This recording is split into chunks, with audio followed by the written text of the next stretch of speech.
చెప్పండన్న ఇవాళ గురుకులాల్లో జరిగినటువంటి అవకతవకలు ఏవైతే ఉన్నాయో నిజంగా మీకు న్యాయం జరుగుతుందా? అన్యాయం జరుగుతుందా? ఎట్లా చూస్తుంది ఈ ప్రభుత్వం? గురుకులాల్లో అవకతవకలు అనే కంటే కూడా గురుకుల బోర్డు ఎగ్జామ్ నిర్వహించేటప్పుడే ప్రాథమికంగా ఒక తప్పు చేసింది.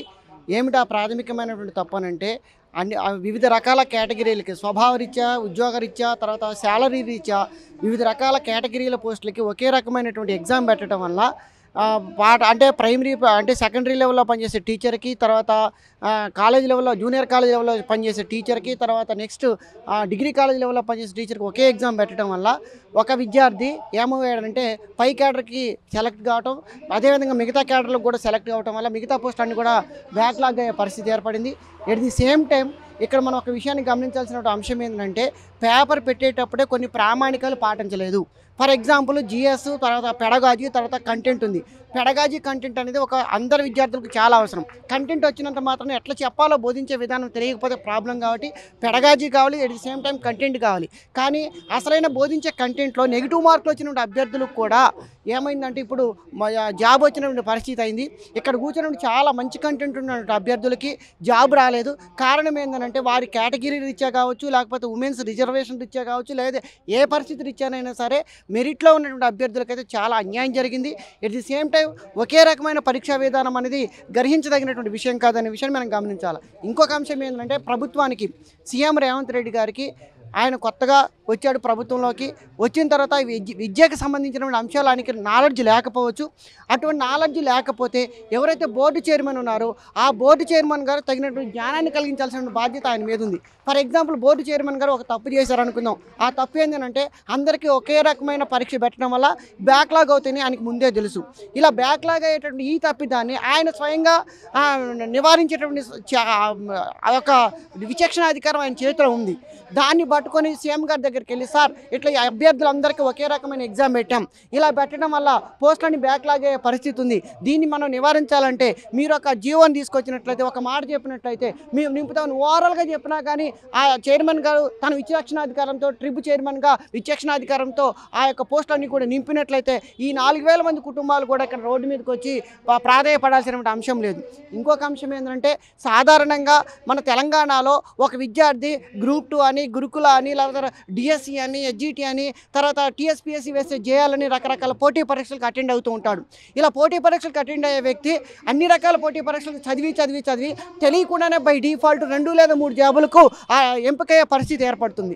ఇలా ఎంపికైనప్పుడు మీరు చేయాల్సిన పని ఏంటంటే ఒక వ్యక్తి అతనికి ఇష్టం వచ్చిన జాబ్ తీసుకొని మిగతా జాబులను స్వచ్ఛంద అంటే గవర్నమెంటే నెక్స్ట్ మెరిట్లో ఉన్న అభ్యర్థికి ఇస్తామని ఒక జీవో కనుక తీసుకొచ్చినట్లయితే అభ్యర్థులందరికీ కూడా న్యాయం జరుగుతుంది.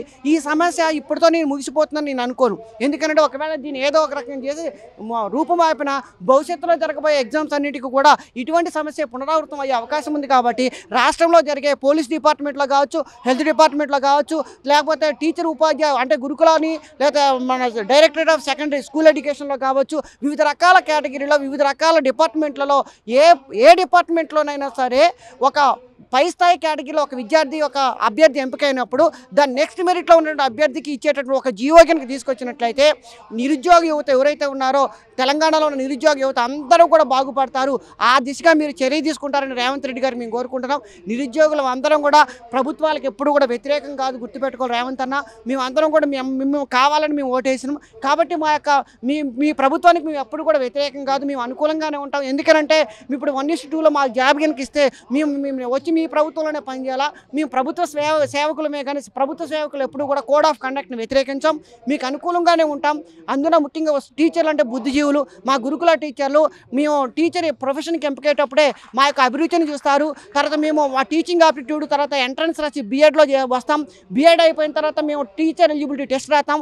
ఆ టీచర్ ఎలిజిబిలిటీలో కూడా తక్కువ మార్కులు వస్తే మెరిట్ కోసం 4-5 సార్లు టెట్ రాస్తాం. అలా టెట్ రాసి మళ్ళీ గురుకులాల ఎగ్జామ్ రాస్తాం. ఇన్ని రకాల వడపాతల మధ్య మేము టీచర్గా ఎంపికైనామంటే మీరు ఎవరో ఒక రాజకీయ మాటతోనో లేదా ఒక పలుకుతోనో మా జీవితాలను ఒక చిన్న కాల రాస్తే మేము చాలా అన్యాయం అయిపోతాం అన్న. మేము 4,000 మందిమే కాదు, 4,000 మంది వెనక 4,000 కుటుంబాలు ఉన్నాయన్న. ఇది మీరు అర్థం చేసుకోండి.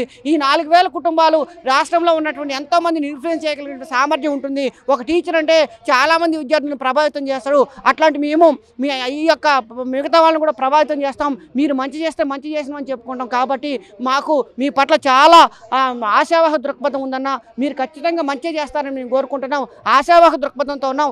మా మెసేజ్ మీ అందరికీ మీ వరకు చేరాలని కోరుకుంటున్నాం. అంతేగాని మీ మీద వ్యతిరేకతతో మేము ఇట్లా మాట్లాడలేదు. మేము ఎప్పుడూ కూడా బయటికి రాలేదు. మేము చాలా చదువుకున్నాం. నేను PhD వరకు చదువుకున్నాను ఉస్మానియా యూనివర్సిటీలో. ఇంతవరకు ఎప్పుడు కూడా ఇట్లా మైక్ ముందుకు వచ్చి ఎప్పుడు మాట్లాడలేదు. ఫస్ట్ టైం నేను DLకి, PGTకి, తర్వాత TGTకి ఎంపికైన 3 1:2లో ఉన్నా. అయినా కానీ నాకు జాబ్ రాలేదు. కానీ జాబ్ రాలేదని అడుగుతున్నారు. కానీ మాకు కంటెంట్లో మంచి మార్కులు వచ్చినాయి, కంటెంట్లో నెగిటివ్ మార్కులు వచ్చిన వాళ్ళు కూడా జాబ్ వచ్చినాయి. ఒక్కొక్కరికి 4-5 పోస్టులు వచ్చినాయి. వాళ్ళకి వచ్చినాయి కానీ మీకు ఎందుకు రాలేదని అడుగుతున్నారు.